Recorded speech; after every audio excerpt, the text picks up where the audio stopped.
Why does temperature change a material's ductility? Have you ever wondered why some materials bend and stretch while others break? The answer lies in a property called ductility, which is all about how a material behaves under stress. Temperature plays a big role in this behavior, so let's break it down. Ductility refers to a material's ability to deform plastically before it fractures. When the temperature rises, the atoms in a material gain energy.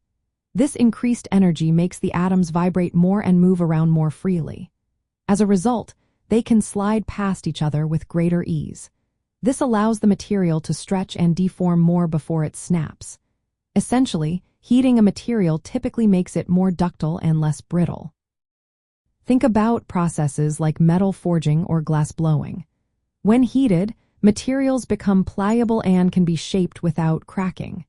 This is because the heat allows for easier atomic movement, which is key for deformation.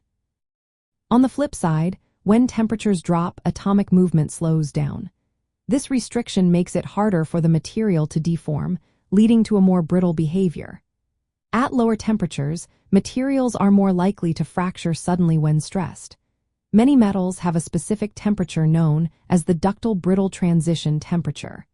Below this temperature, they lose their ductility and become more prone to breaking. This is especially important for products used in cold environments, where they might shatter instead of bending. Looking at the microscopic level, temperature changes also affect how dislocations, or defects in the crystal structure, move. At higher temperatures, more slip systems are activated. This means that the strain can spread out more evenly, improving ductility. In contrast, at lower temperatures, the deformation tends to concentrate in specific areas, which can lead to early failure. Temperature also influences a process called work hardening. This occurs when dislocations interact and strengthen the material, but it can also reduce ductility. When temperatures are elevated, the resistance to dislocation movement decreases, which can further enhance ductility.